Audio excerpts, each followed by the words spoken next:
Well, we have heard many different reasons for the nation's obesity problem, but according to a new documentary, sugar, not fat, is the main culprit in making us fat. The film reveals some hidden sugar in the foods we eat and how we get hooked. Here's a clip. There are 600,000 food items in America. 80% of them have added sugar. Your brain lights up with sugar just like it does with cocaine or heroin. You're going to become an addict. You end up with one of the great public health epidemics of our time.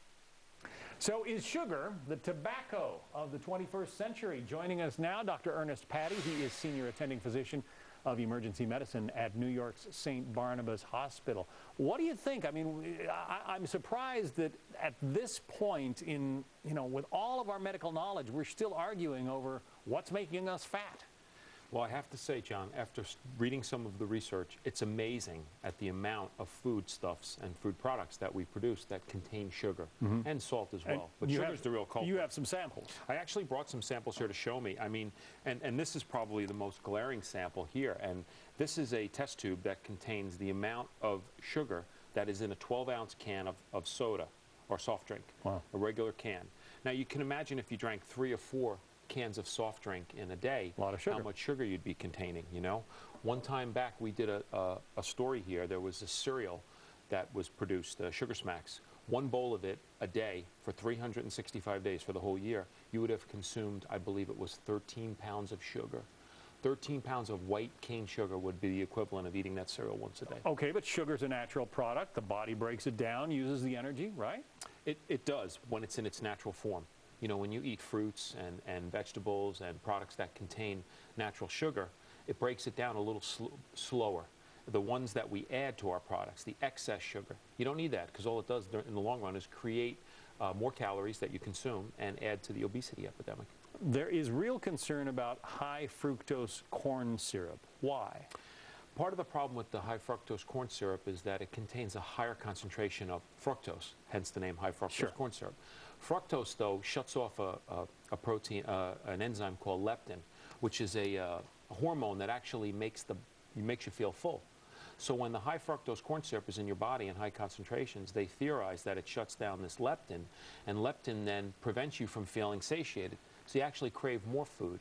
And once you get hooked on the sugar, you actually crave more sugar. And apparently it's cheaper to manufacture and produce, so therefore it gets used more in some of these very sweet foods, or maybe even foods that aren't all that sweet, but that it improves the taste. Sure, it improves the taste, and it's also cheaper and easier to produce, and it's less expensive than cane sugar, which used to be the sugar staple in the manufactured products. 1/3 of all adults in this country are going to be obese by 2050 if we continue on the path we're on? That's what they say. I mean, think about all the issues we have with people not exercising enough.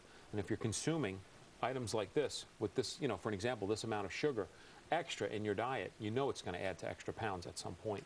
So we have to be vigilant about this, and we have to increase our activity and pay attention to what we're consuming in the foods that we eat every day. Fresh fruits and fresh vegetables are definitely more beneficial than processed foods. But I've even heard, people warning about the dangers of fruit sugars, for instance, from eating a lot of, from a high fruit diet. Well, yeah, I mean, if your diet consisted strictly of fruit, then you'd have a higher sugar concentration. I agree with that.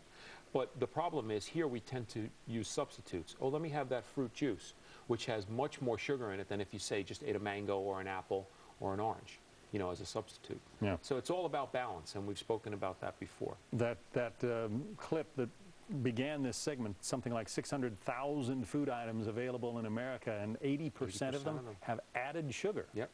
And they do that just to make the food more palatable.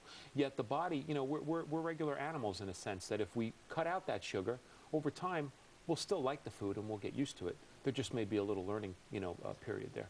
Dr. Ernest Patti from St. Barnabas Hospital here in New York. Thank you. Thank you so much for having me, John.